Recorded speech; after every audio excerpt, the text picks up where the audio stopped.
to turn it over to you. Thank you. Fantastic. Thank you, Todd. Good morning, everybody. I hope it's not too early for everyone. Like Todd said, my name is David Fenley. I am the ADA Director at the Minnesota Council on Disability.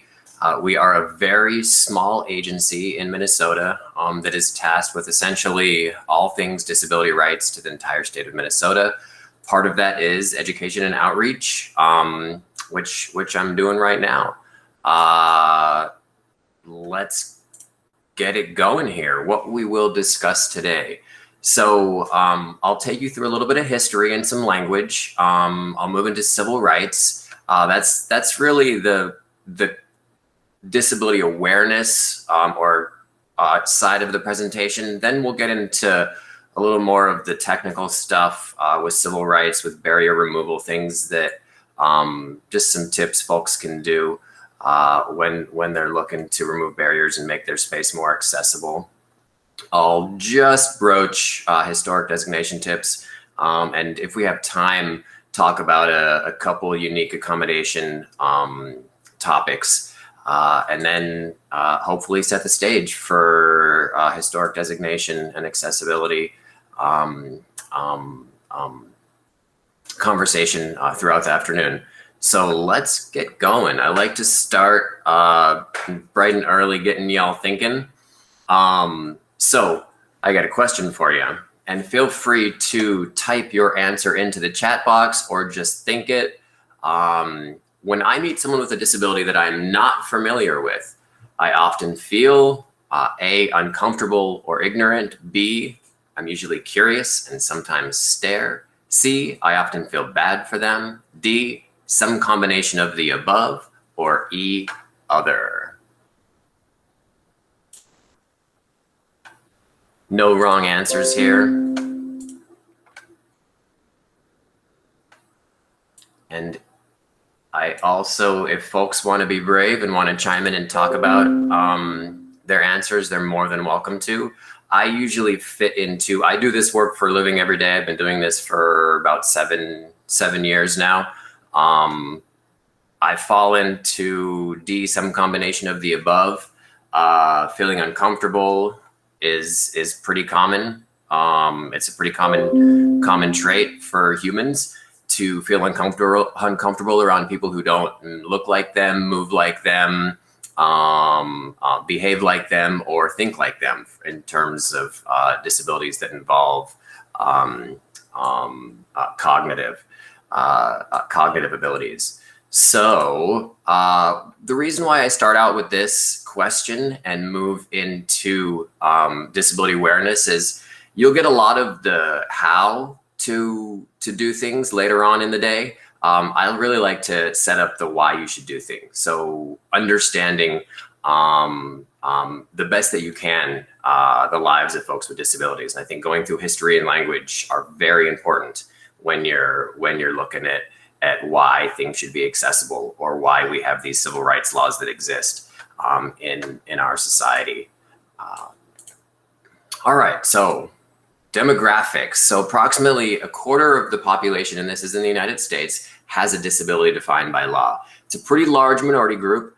We don't all have the same shared experience, given that disabilities range anything from depression and anxiety to quadriplegia, cancer, HIV/AIDS, attention deficit disorder. There's a broad range. You have your deaf, your blind folks. So there's a really broad range of disabilities.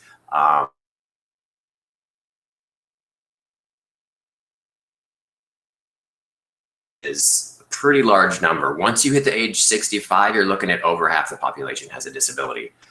That's a lot of people. And to speak to the physical accessibility side of things, just about 12% of the population over 15 years has an ambulatory disability. That would be a disability that limits movement. So you need a walker, a wheelchair, a scooter, canes. You have a missing limb. That's 35 million people in this country. Not a small amount of people. Globally, we're looking at 1.3 billion people has a disability. So there's a lot of people moving around the world who have disabilities. All right. So this is a good one to get your juices flowing. What are some terms that have been used throughout history to refer to people with disabilities? You can think, say, or type them. I would say this is a safe space. You know, we got some derogatory terms. The first one that pops into my mind, terms like retard. These are terms that are not good terms to use, but they are terms that have been used throughout history to refer to folks with disabilities for one reason or another. And I will get into that here in a little bit. Let me open up the chat and see what folks are typing in. Yes. All right. You are not pulling punches. I like it. We have crippled, crazy, nuts, idiot, Mongolico in Spanish, or maybe it translates to mongoloid, which is a term as well. Handicapped. Yep, one we're trying to move away from, but exists everywhere. In high school, they called me a T-Rex.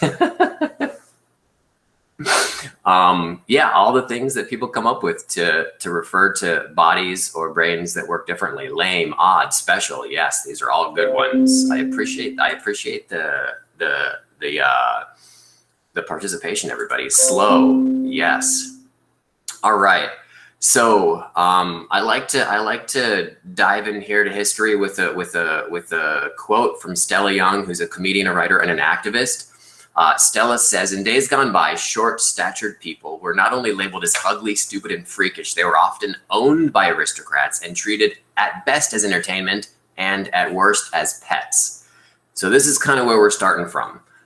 People with disabilities, maybe not fully human. That's really where it starts. So I have a couple slides here on history, the medieval perceptions of disability. So we're looking kind of up to the 1700s. On the left, we have an image of a divine person healing lepers, and on the right, we have a painting from the 14th century that has a similar depiction of a blind person being healed. This is really the introduction of, I would say, the kind of medical model of disability, where you need to be healed, you're afflicted, you're cursed, and the language of the time really reflected that. And the language will change slightly over time, but it's good to start off with some of the language that was used about folks with disabilities. Again, we're looking around the 14th century. Affliction, curse, wretched. You have fool, dotard, idiot. I think someone put that in there already. Lunatic, leprechaun, cripple, lame, diseased. There's where you have the sort of maimed, deformed, diseased, impaired. We have this medical cure, sort of in needing of help or cure, creeping into our language. There was this not so fun game. I'm curious if anyone is familiar with this medieval game called The Blind and the Pig. You can just type in yes or no if you've heard of it. Our time we're a little short on time, so I won't ask someone to chime in if they know it. But this is a rather hard game where a town or a city, we're looking a long time ago, 1500s, they would get all the blind folks in the town, give them blunt objects, put a pig in the town square, and tell the blind folks if they could kill the pig, they could take the pig home and keep it. That would be a form of payment. And given that that is a valuable commodity at this time, these blind folks wanted the pig. What inevitably ended up happening, though, is they didn't just end up hitting the pig with the blunt objects, they ended up beating each other with the blunt objects. And this was all for the entertainment of the townspeople who were watching. This was a game that people played with blind folks. This is kind of where we're starting from. As we get more into modern times, we're looking at 19th century now, beginning of the 20th century. The language has changed, not too much. It still is rather derogatory, but you have we have a lot more of the medical model creeping in here. Affliction, handicapped, abnormal, medical oddities, incurables, mentally deranged, and there's a bunch more here. I'll let you all read through them. I'm not going to read through all of them. And so now we're getting more into modern times here. We're looking at the early to mid 1900s. The medical model is in full swing. We have eugenics. Eugenics is a form of science. I put quotes up on science, that thought that we could purify our gene pool, and folks with disabilities were a large target of eugenics. There's an image on the screen that says, "Release the stranglehold of hereditary disease and unfitness." And the images of there's a hand with a pair of clippers, and the clippers are getting ready to cut a vine that's growing up a tree. And this is implying that disability or hereditary disease should be removed from the gene pool. And this was done through many different ways. The most egregious of which would be genocide, the actual murdering of folks with disabilities.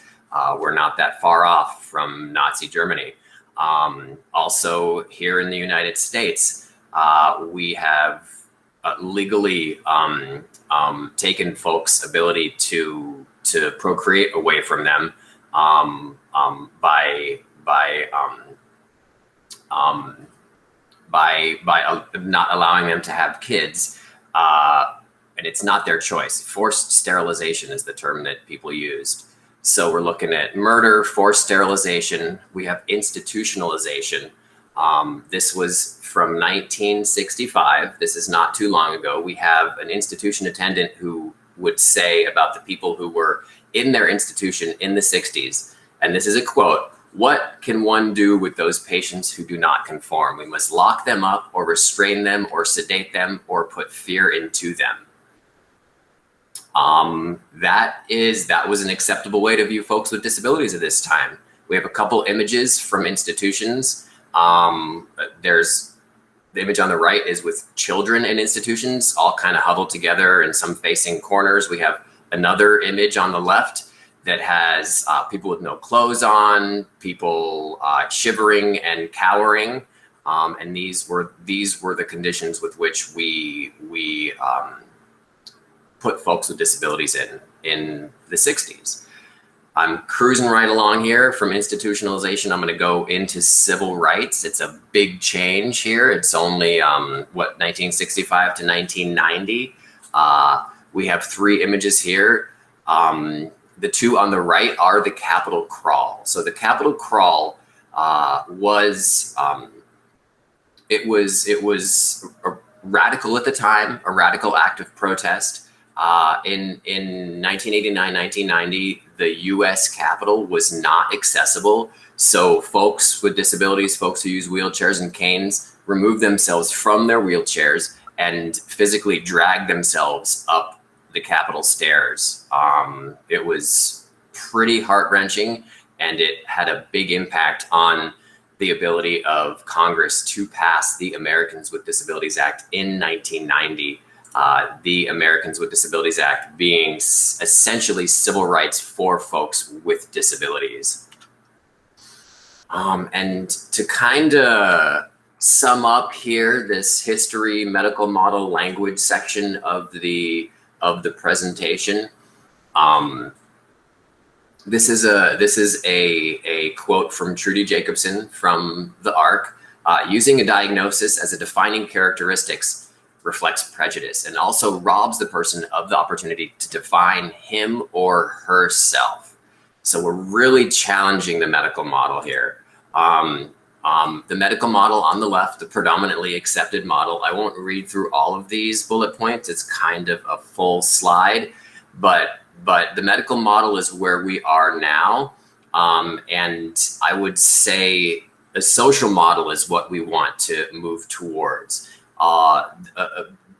Briefly on the medical model, again, it looks at folks with disabilities as broken or afflicted, need fixing, less than, subhuman, And this fix is found through a hospital or through a medical professional, and you can get cured, you can get fixed, and that mentality really sets the burden on the individual with disability. If we look towards the social model, where disability is defined by the barriers that exist in society.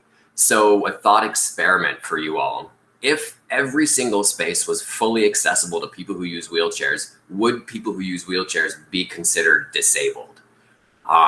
You know, if there were ramps everywhere, if all elevators were working all the time, if all spaces were fully accessible, I realize that it's a stretch, but if you just think about what defines disability, what defines the fact that somebody has autism or the fact that somebody has any other disability, and the social model puts forward that it's these barriers in society, these prejudices, these stereotypes in society that exist that separate folks out to the periphery of society because they behave differently, because they look differently, because they talk differently, or because they think differently.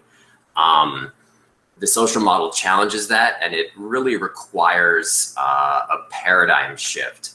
I'd like to pause here and see if anybody has questions. Feel free to type them in or call them out. I've been moving pretty fast through the disability awareness portion. I usually spend about 2 hours on disability awareness when I give that, but I know that this is not technically a disability awareness topic, but I did want to at least lay the groundwork for you. So if anybody has any questions about the medical model, the social model, now is a good time to chime in. Otherwise, I will just keep on going. I'll give it about 5 more seconds here.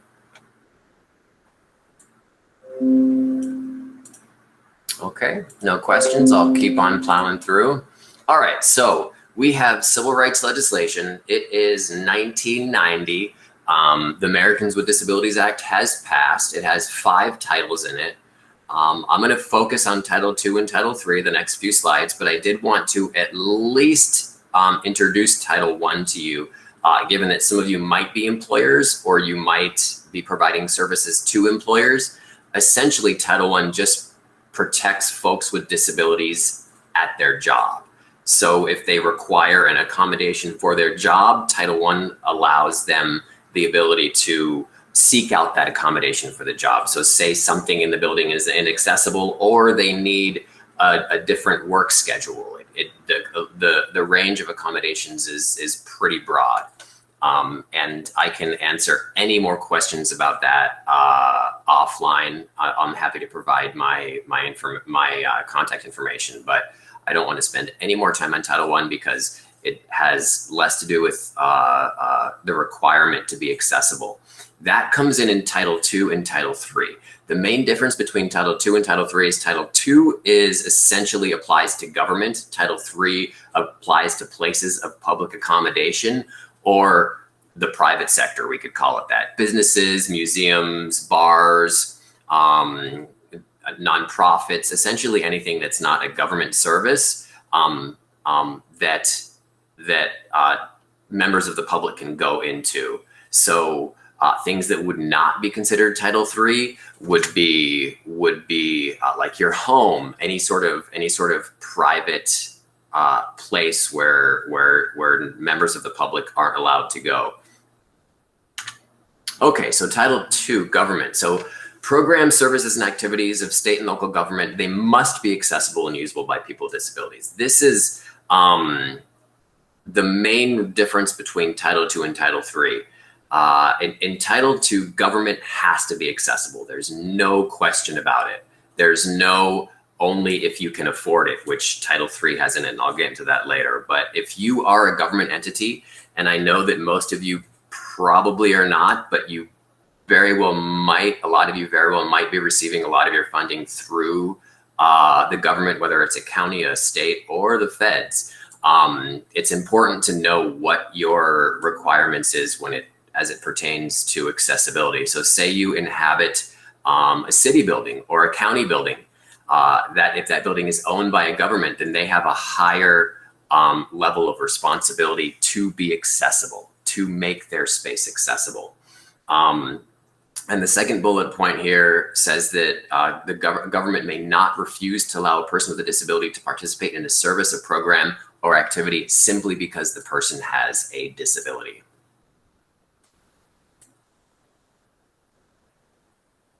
Sorry, just looking at the chat here. Okay, this is good. So Wendy asked, can you address the perceived disability when the person may not feel there is one? So yes, if somebody perceives you to have a disability and treats you differently because of that, you are protected under the ADA. You may not have a disability that qualifies as a disability in the Americans with Disabilities Act, but if people think you have a disability and then discriminate against you, you're protected under the ADA. So I think, Wendy, that's your question about perceived disability. So yes, you are protected under the ADA. That is a good question.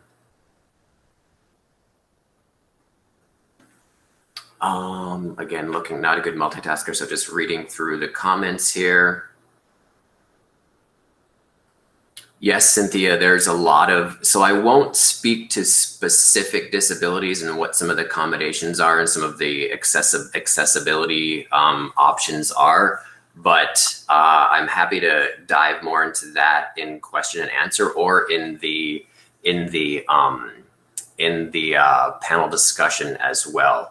But yeah, there are a lot of great, especially for folks who are deaf, a lot of technologies that do provide accommodations and make things more accessible for people. But so Title II gets one slide. Title III gets a little more because I think most of you folks fit into the Title III side of things. This would be places of public accommodation. That's just a really legalese way of saying the private sector, you know, or nonprofits. Basically where people can go publicly. So Title III entities are required to move architectural barriers and programmatic barriers too when it's readily achievable. So readily achievable is the main difference between Title II and Title III, where Title II is you have to be accessible no matter what. Title III basically says you have to make your space accessible if it's readily achievable. And the definition of readily achievable is essentially cheap and easy, or easily accomplishable and able to be carried out without much difficulty or expense. So this does not necessarily mean full compliance with the guidelines. So essentially what you have to do is determine what needs to be done and how much it's going to cost. And then you want to put together a plan to make the space more accessible over time.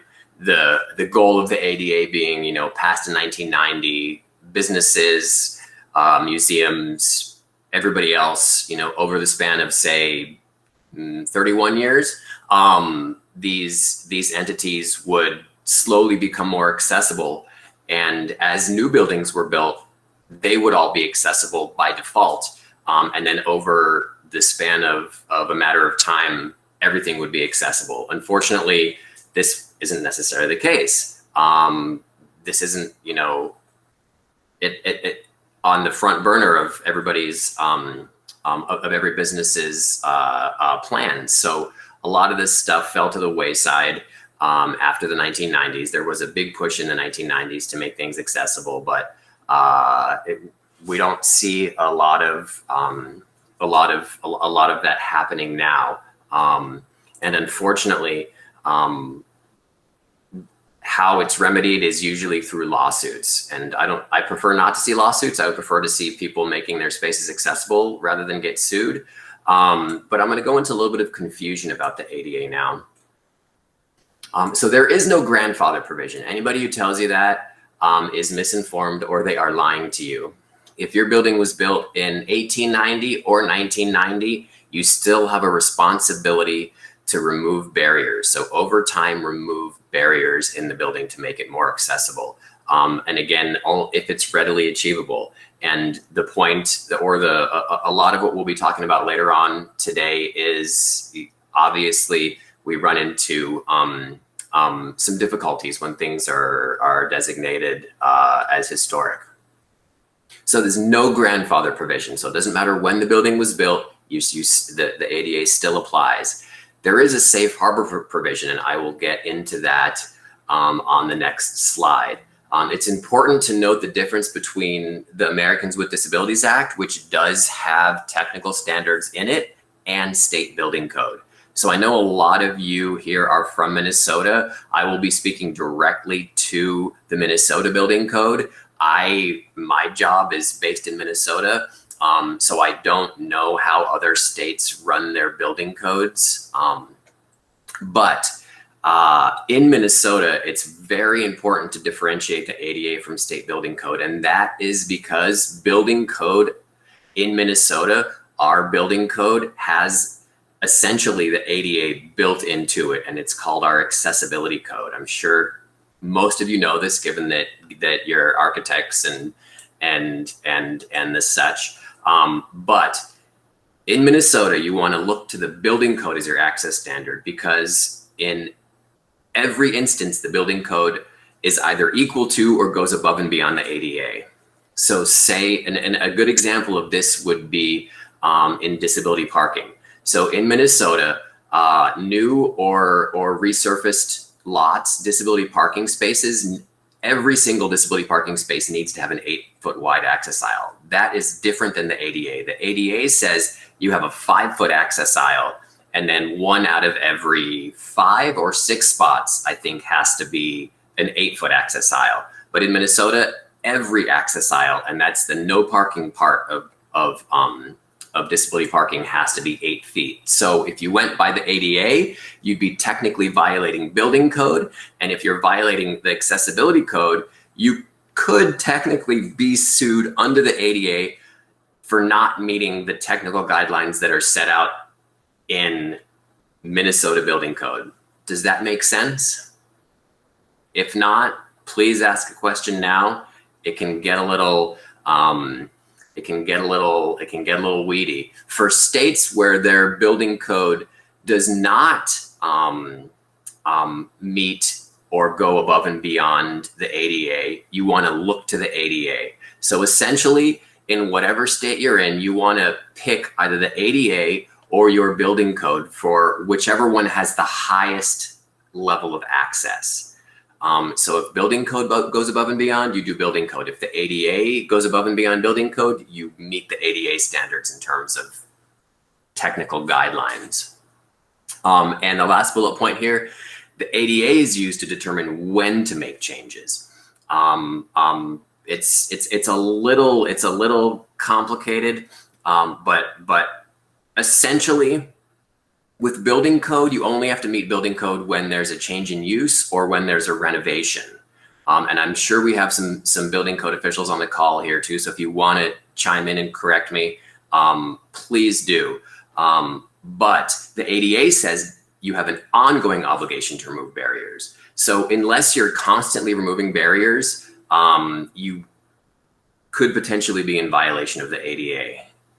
But you're not in violation of building code, since building code says only when you renovate or when the building changes use do you need to bring everything up to standard. The ADA says there's an ongoing obligation to bring things up to standard. So you want to bring things up to building code standards on an ongoing basis in order to avoid any sort of liability. No questions. All right, y'all know this stuff already. I'm glad I can just cruise through here. I usually spend a while on this part with businesses, but I think you all know your stuff. All right, so safe harbor. This essentially allows businesses who have met a previous standard of accessibility. So say the ADA passes 1990, you bring everything up to the 1991 accessibility guidelines. And in 2010, those guidelines were changed. So if you met the 1991 guidelines, you do not have to drop everything to meet the 2010 guidelines. So say that that goal line is moving. You don't have to constantly keep up with the goal line unless you renovate. When you renovate, then it's time to bring things up to the current standard. The best example of a change, the easiest example of a change that has happened from 1990 to 2010 is the reach range. So the soap dispenser in a bathroom, the paper towel dispenser in a bathroom, post 1990, but pre 2010, 54 inches was the height, the reach range height. In 2010, that was lower to 48 inches. So say you don't renovate anything, you have 54-inch high soap dispensers in your restroom. That's fine. The second you go into the bathroom and start to renovate, you need to bring everything down to the 48-inch reach range. And it applies element by element, and only if the element is not altered. So again, once you go in and start to renovate, then that would be considered alteration, and you need to bring things to the most current standards. So it's not grandfather provision, but what it's called is safe harbor. So we have a question from Todd. Do legal repercussions come from violating Minnesota building code or from violating the ADA? It's a good question. The answer is both. So the building code gives you the technical standard you need to shoot for. The ADA gives you the timeline with which you need to shoot for that. So you have to use the ADA to determine when to make the changes, and that basically means right now if you can afford it. Building code, if you look to building code for when you have to make the changes, you will only be making changes and bringing things up to building code when there's an alteration or renovation and you're pulling permits, and there's a building code official that comes in and says, you know, all right, here's the permit for the bathroom, it's closed, you're good. But that building code official could have walked by multiple ADA violations, that things that don't meet building code but don't have to meet building code, because there was no permit pulled, no renovation took place. So the facade of the building could be inaccessible. The bathroom could be fully accessible. You could get sued under the ADA for having an inaccessible facade or doorway, where the building code official, you know, gave you the green light on your bathroom, but it's not technically their job to assess the entire space. That's your responsibility, is to assess the entire space and on an ongoing basis remove barriers. I hope that clears things up. I'm happy to come back to this. It can get a little weedy. If a museum is owned by a city, does the city Title II obligation outweigh the museum Title II rules? I would say yes. If the building is owned by the city, it's taxpayer funded, and it should be brought up to access standards. That's on the safe side. Ultimately, it's a judge that determines that, you know, where you lie. But I would say on the safe side, if there's a lot of public dollars flowing in, or if the space is owned by the taxpayers, then you want to look to Title II of the ADA to just make things accessible, rather than that the readily achievable or the cheap and easy part of Title III. But there's no hard and fast, like, we get 51% of our dollars from a public entity, so we're Title II. As far as I know, there's no equation or formula to determine if you're Title II or Title III. But it's a good question, and it comes up a lot when I give these types of presentations. All right, so when it comes to priorities for barrier removal, it's pretty straightforward. Just think about the path with which an individual who will be coming into your space takes. So start with the sidewalks outside of your space. Look at the parking. Look at the routes from public transportation. Once that happens, you know, they can get in the door. Can they access the goods and service your business or your museum offers? Can they go pee? Can they find things like drinking fountains or vending machines? Can they purchase things from the gift shop? It's good to think about, you know, as you, because you don't necessarily have to make everything accessible all at once, but think about what will provide the most access, kind of the biggest bang for your buck as you exhaust resources, making your space accessible. Okay, so historic designation. I'm not going to spend too much time on this because we have people who are much better at this presenting later on today. But it's good to note here, reiterate that access to properties open to the public, it's a civil right, and that's what the ADA says. And I would imagine that all your spaces are open to the public, so they have to be accessible, or you have to be striving towards accessibility. Historic designation does not exempt from accessibility requirements, but you want to strive for accessibility while balancing the historic properties on the site. I've had many businesses just blanket say, oh, it's a historic designation. My building's a historic designation, so I don't have to do any of the accessibility things. That's not true. First of all, it's not always the case that, you know, the entire building is part of the historic designation. It could just be the facade. It could just be the outside of the building. And again, I'm not going to speak too much of this because we have professionals who can speak to this much better than I can.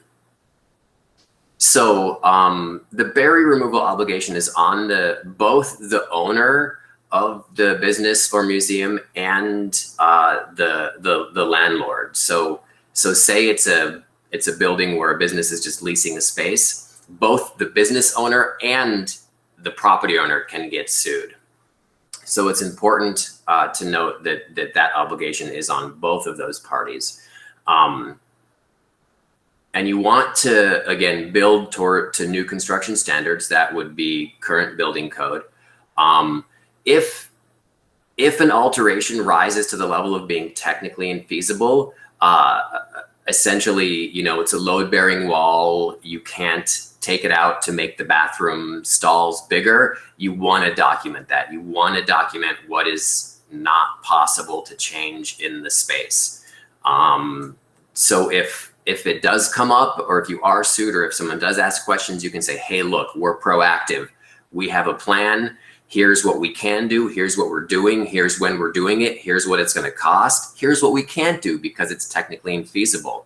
But make sure that you're not just falling back on technically infeasible as kind of a way out of making your spaces accessible. And I touched on this last bullet point already. There hasn't been a lot of attention paid to accessibility over the last 20 or so years. It was things got out to a good start in the 90s, in the mid 90s, but again, it hasn't been on the forefront of actions that businesses and museums are taking. So there is a sense of urgency now. All right, so alternatives to barrier removal, and this would be if you determine, you know, that it's technically infeasible or it's not readily achievable to make the space accessible. There's lots of things you can do. You can get creative, and I can help with this too. That's why I'll have my contact information up. I'm more than happy to chat through different methods of making things accessible. A great one is curb service or home delivery. This is something that we have found it works quite well over the last 14 or 15 months. Businesses have been doing this for pandemic purposes, but it has been a fantastic accommodation for folks with disabilities for much longer than that. You could, something as simple as just retrieving merchandise from inaccessible shelves or racks. And you can just relocate activities. So say you have an activity that's taking place on the 3rd floor of your historic building, and you can't put an elevator in there. Well, you can provide that activity on the 3rd floor, but maybe think of providing that activity also in an accessible space, especially if somebody asks. You can be proactive and say, hey, look, if anybody needs an accommodation, let us know. We can relocate this activity to an accessible location. And I would say you definitely have to do that if you are a Title II entity. Okay, so Todd asks, are there any standards or resources for what the document that is your plan should look like? Yes, there are. I actually have, there are some good documents on our website that lay out, it's essentially a survey. It's a checklist that you can go through your business or museum, and you can determine what is or is not accessible. And there are also other resources to assist with this, and I will get to that. You're paying attention, Todd. It's like, you know what I'm going to say next. And then Wendy asks, is there any written guide for what is readily achievable? I get that question every single time I do this. It's usually cut and dry, Wendy. There's no formula, there's no written guide. Ultimately, the only person who can determine what is or is not readily achievable, the final say in that would be a judge. So if you do get sued and it gets all the way to court, and you say it's not readily achievable, but the plaintiff says it is readily achievable, and that's the main hiccup here in this case, the only person who can determine that is a judge. For the most part, it's very straightforward. There's a load-bearing wall. It's going to cost too much money to remove it. But there's no, it costs this much and my revenue is this, therefore it's not readily achievable. You can also, in your plan to make things accessible, you can take something that would be presumed as not readily achievable, but say over 3 or 4 years, save up to make that change. So you put $2,000 away every year to pay for a $10,000 accessibility renovation. So again, readily achievable is kind of a squishy term, and you're kind of spot on here, Wendy, where you really just want to do your best, be honest with yourself. Is this something that I can build up to making accessible? I would imagine the recording is going to be available later. What kind of funding exists for ADA compliance? There are some localities, there are some, it really depends on what part of the country you're in, and it depends on, like, if your local chamber of commerce has grants or loan opportunities for people. But essentially, the goal of the ADA is to make things accessible over time. So say everybody has been working on this for 30 years, this wouldn't be an issue now. It's the fact that people haven't been doing this for so long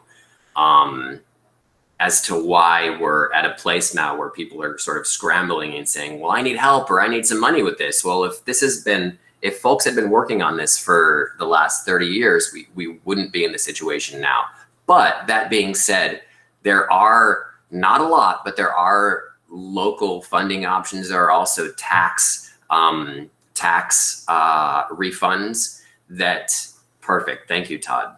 The Legacy Grant can fund accessibility projects. I would imagine that is only for a select group of folks, which I would guess all of you in this presentation are in. So yes, there are funding options. There are also tax deductions and tax rebates for small businesses who do this. So you can write off,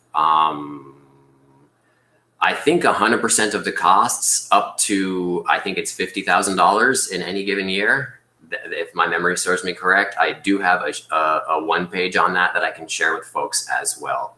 But there are some resources for people. All right, 10 minutes, man, this is going fast.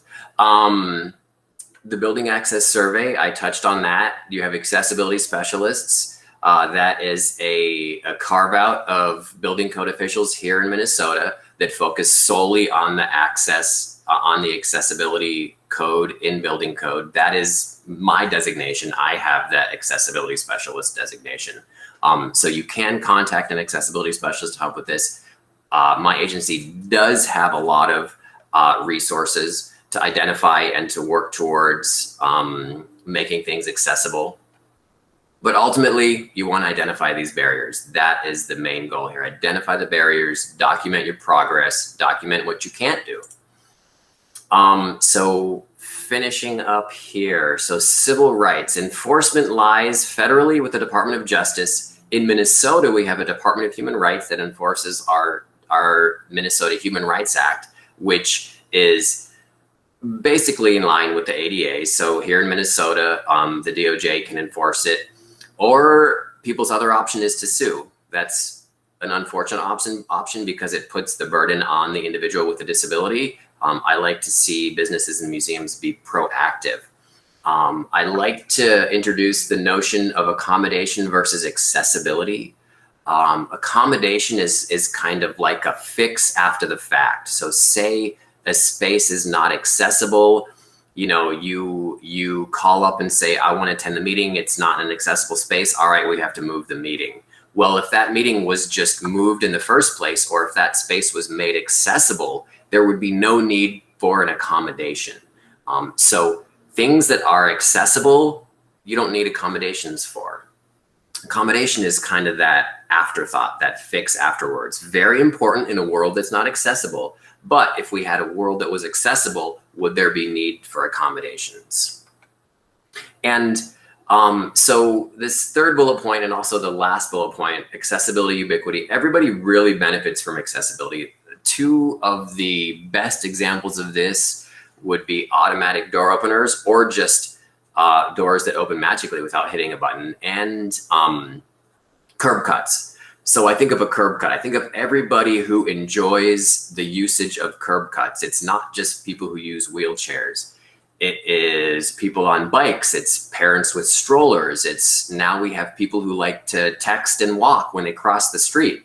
If there was a curb at every single, if there was no curb cuts, these people would be eating their phones more often than not as they strolled across the street. Automatic door openers. I see more FedEx and Amazon delivery people using automatic door openers than I see folks who use wheelchairs. I always give it the hip check or hit it with my knee when I have too many boxes in my hand. And I cannot imagine leaving a grocery store without the doors magically opening for me. It is fantastic to not to have to bash into the doors with your shopping cart. But these are reasons why pushback from the public and from businesses, I think, is misinformed when folks with disabilities seek out accessibility and they seek out their rights. Anytime something's made more accessible for someone with a disability, everybody benefits.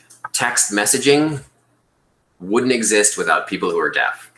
Everybody uses text messaging now, but it was introduced for communication between folks who are deaf. Another juxtaposition I like to do is privilege versus right. And disability parking is the best way to describe this. People always say, oh, you're so lucky. You get to park close to the front entrance. How nice it is. You know, it's such a privilege to have disability parking. Actually, no. Disability parking allows folks to leave their homes. Disability parking allows folks to participate in society the same way that everybody else does. It's not, oh, you're so lucky, or oh, you're privileged, or oh, how nice it is that you left your house today. Well, you know what? If it wasn't for disability parking, I might not have been able to leave my house. I might not have been able to come to this restaurant or come to this bar or come to this museum. So I think changing your thought from oh, you know, people are so lucky to have this to oh, it's their right to pee in this bathroom. It's their right to purchase these goods or to enjoy this exhibit the same way that everybody else does. All right, so I'm just gonna give you a quick description of digital accessibility, because I know a lot of you probably have websites. The ADA cases over the last 10 or 15 years have been falling in favor of plaintiffs when it comes to the digital realm falling under the Americans with Disabilities Act.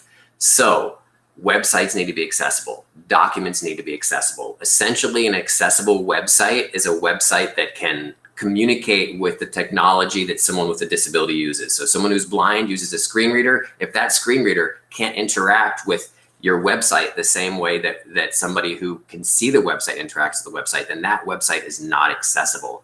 And all the technical guidelines can be found in WCAG, or Web Content Access Guidelines. I can talk about this all day long. I will not talk about it anymore. I just wanted to introduce the subject to you. I'm sure many of you know about it, but it's always good to keep it in this presentation.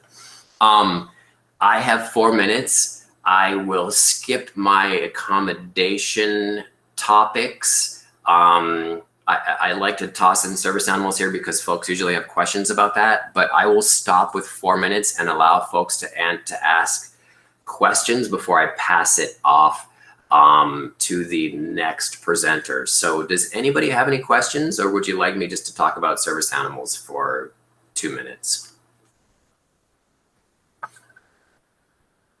That was fast.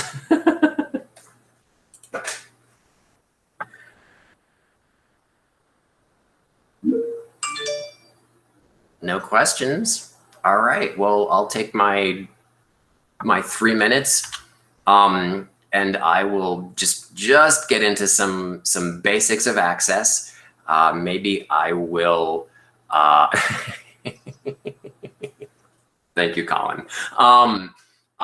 A lot of the building code and a lot of the ADA technical specs really are built around these two images. You're looking at the footprint of a wheelchair and also the height with which someone who uses the wheelchair's eyes are at, their knees are at, and their toes are at. So we have a lot of toe clearance, a lot of knee clearance. We have a lot of open floor clearance here, and a lot of the technical standards really revolve around the space that's taken up by a wheelchair on the ground. It pretty much is as simple as that. I'll go back to do service animals since I have 3 minutes.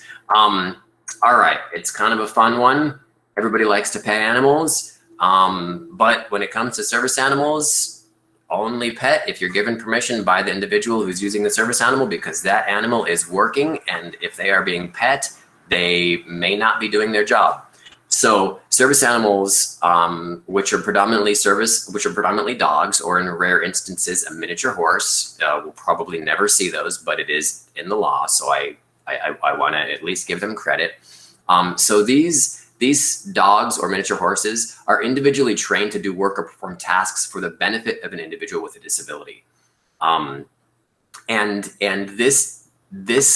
So the most important part of service animals is that they need to be under the handler's control at all times. So that's housebroken, that's leashed, tethered, or vocal or hand signals. They don't have to be leashed or tethered, but they have to be under hand signals or vocal control. Think of an individual who maybe doesn't have arms, okay? They can't hold a leash. But if this animal is under the control of the owner, it is well within its rights. And again, these animals are performing tasks for individuals with disabilities. As a business, you cannot have surcharges or fees, but you can charge for damages. Hair is not a damage, but scratching up a floor or defecating or chewing up, a table leg, that's damage. You can charge for damages. When it comes to determining what a service animal is, there are 2 questions you can ask. You want to make sure never to inquire about the nature or extent of a person's disability. The 2 questions that you can ask the individual are, is this animal required because of a disability? They say yes. You say, what work or task has the animal been trained to perform? And they will then say, oh, my animal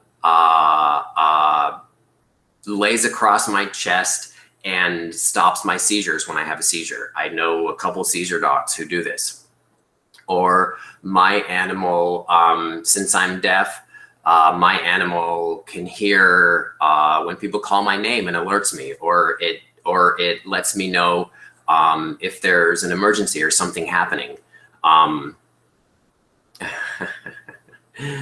That is, Cynthia, that is a question that I do not have time to answer, but I'm happy to do it offline. On an airplane, how is the service animal accommodated for space? That's a good question. I definitely don't have time for it. No, service animals do not need a vest. Anybody can purchase a vest online for 10 bucks, 20 bucks. There's no certification for service animals. There's no national registry for service animals. If someone says that they have a certification, there's a chance they might not be a service animal, because service animal users know that there's no such thing as certification for service animals. It really comes down to these two questions, and most importantly, the behavior of the animal. Service animals are highly trained to do a job. If that animal's not doing that job or misbehaving, even if it's a service animal, it can be removed from the premises. The second that service animal is misbehaving, it no longer has the privileges of being a service animal. I am going to stop there. Given that I'm over by 1 minute, I will go back to my contact information here. That was a lot of information that I dumped on you all in a short amount of time. Thank you, and hopefully we can address more questions come the forum, the discussion time. Thanks, David, for that.